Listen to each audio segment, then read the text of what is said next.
Social ಮೀಡಿಯಾದಲ್ಲಿ ಅಶ್ಲೀಲ comment ಮಾಡೋದು, ಕೆಟ್ಟ ಕಮೆಂಟ್ ಮಾಡೋಂಥ ಬೆಳವಣಿಗೆಗಳಾದಾಗ ಈಗ ರಮ್ಯಾ ಅವರು ಕೂಡ ಒಂದು ದೂರನ್ನು ಕೊಟ್ಟಿದ್ರು. ಇದೇ ರೀತಿ ಪರಿಸ್ಥಿತಿನ ಅವ್ರು ಬೇರೆ ಸಂದರ್ಭಕ್ಕೆ ಅನುಭವಿಸಿದ್ರು.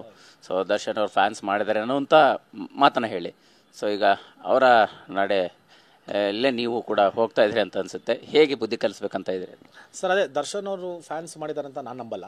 ಯಾಕಂದರೆ ದರ್ಶನ್ ಸರ್ ಫ್ಯಾನ್ಸ್ ಯಾರು ಈ ಥರ ಮಾಡಬಾರ್ದು, ಮಾಡಲ್ಲ. ಇನ್ನೊಂದು ಅಂದರೆ ರಮ್ಯಾ ಅವರು ಒಂದು ಒಳ್ಳೆ ಸ್ಟೆಪ್ ತೊಗೊಂಡ್ರು, ಅದರಿಂದ ನಮಗೂ ಒಂದು ಧೈರ್ಯ ಬಂತು. ಸೊ ಅವರು ಹಾಕಿದ್ದು ಹೆಜ್ಜೆಲೆ ನಾನು ನಡೀತಾ ಇದ್ದೀನಿ. ಇವರು ಹೆಂಗೆ ಪಾಠ ಕಲಿಸ್ಬೇಕೋ ಹಂಗೆ ಕಲಿಸ್ತೀನಿ ಸರ್. ಎಷ್ಟೊತ್ತಿಗೆ ಕಮಿಷನರ್ ಅವರಿಗೆ ದೂರು ಕೊಡ್ತೀರಿ?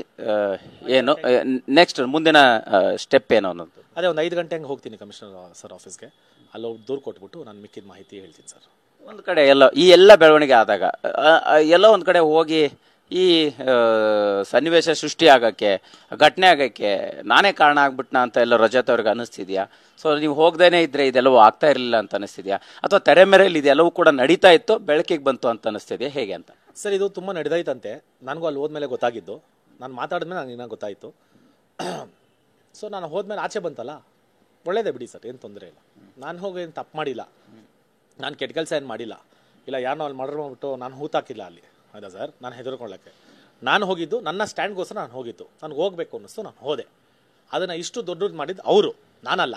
ನಾನು ಕರ್ಕೊಂಡೋಗಿ ಓಡಿಸಿಲ್ಲ, ನಾನು ಹೊಡೆದಿಲ್ಲ, ನಮ್ಮವ್ರು ಹೊಡೆದಿಲ್ಲ, ಇವರೇ ಬಂದಿದ್ದು, ಇವರೇ ಹೊಡೆದಿದ್ದು. ಸೊ ಇದನ್ನು ದೊಡ್ಡದು ಮಾಡಿದ್ದು ಅವರು. ಸೊ ಅವ್ರಿಗೆ ಅದೇನು ಅನ್ಸೋದು ಮಾಡಲಿ ಸರ್, ತೊಂದರೆ ಇಲ್ಲ ಅಷ್ಟೇ. Thank you Rajat. Thank you sir. Yes, ಇದಿಷ್ಟು ಬಿಗ್ ಬಾಸ್ ಮಾಜಿ ಸ್ಪರ್ಧಿ ರಜತ್ ಅವರ ಮಾತಾಗಿರ್ತಕ್ಕಂಥದ್ದು. ನಿನ್ನೆ ಅಷ್ಟೇ ಅಂದರೆ ಧರ್ಮಸ್ಥಳ ಕ್ಷೇತ್ರಕ್ಕೆ ಹೋಗಿದ್ರು. ಅಲ್ಲೇ ಆಗಿರ್ತಕ್ಕಂತಹ ಇಡೀ ಒಂದು ಘಟನೆ ಬಗ್ಗೆ TV9 ಜೊತೆ ಮಾತನಾಡಿರ್ತಕ್ಕಂಥದ್ದು. ಕ್ಯಾಮ್ರಾ ಪರ್ಸನ್ ರಾಜು ಜೊತೆ ಮಾಲ್ತೇಶ್ ಜೈಗಿನ್, TV9 ಬೆಂಗಳೂರು.